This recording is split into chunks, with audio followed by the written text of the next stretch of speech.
When we first started hearing of COVID-19 cases in China, there was a spike in racism in Canada toward Asian communities. More than 6 months on, the problem is not getting any better. A survey of more than 500 Chinese Canadians found half have been called names or insulted, while 43% say they face threats and intimidation. Joining me now is Amy Go from the Chinese Canadian National Council for Social Justice. Amy, thank you for talking to us today. It's a tough discussion to have, but glad we're having it.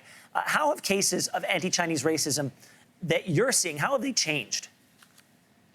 They haven't really changed that much. One of our partner organizations has an online tool requesting people who've experienced racism to report on this tool. And since February to end of June, we have over 300 cases reported.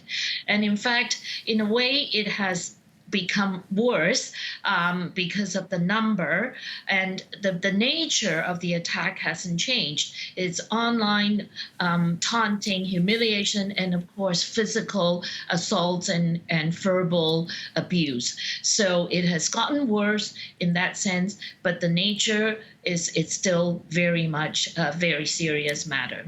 Amy, a number that I found interesting was that 61% of people who took part in the survey mentioned and said that since the pandemic began, they've actually changed their daily routines to avoid run-ins with certain people. You yourself have personal experience with that. Talk to me about the mental toll that can have on a person. Yes, definitely. It's constantly on our mind, and when we go grocery shopping, we will go to places where we see more people like us who look Asian and Chinese. And when we even going out to the cottage country, we have to worry. And in fact, we are so hypersensitive that in fact, running on the street, people avoiding us or the look at us made us feel like, that because we are Chinese Canadian, they are trying to avoid us. They walk away, immediately they stop walking towards us. All these are constantly on our mind and constantly making us be very much on high alert. Yes. A lot of Asian communities are rallying around the Black Lives Matter movement. Is that helping uproot anti-Chinese racism?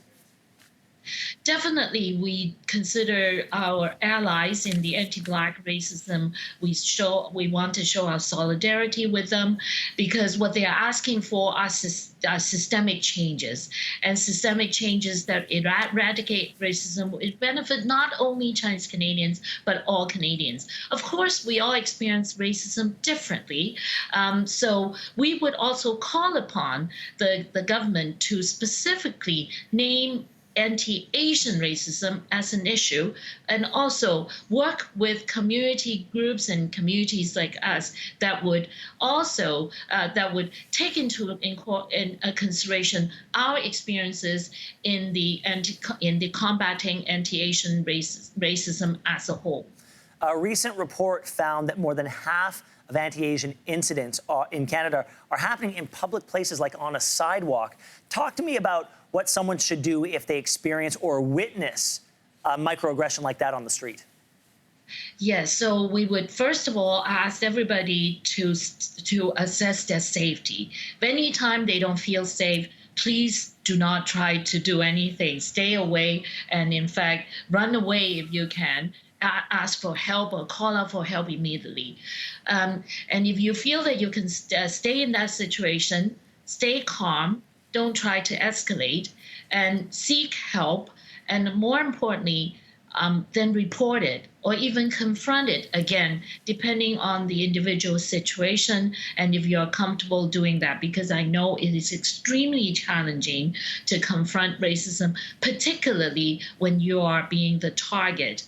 But stay safe, stay calm, and report. And of course, hopefully report to our website, but other places, and so that we can have a record so that people can have a way to systemically address all these microaggression. That would be terribly, terribly important. But Amy, again, we're gonna have to leave it there. We're gonna have to leave it there, but a really important, uncomfortable conversation for some, but important information that you're giving us today. Thank you very much for joining us.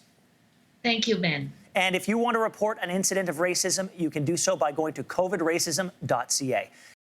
Thanks for watching. If you like this, be sure to subscribe here. And you can check out more Your Morning videos right here.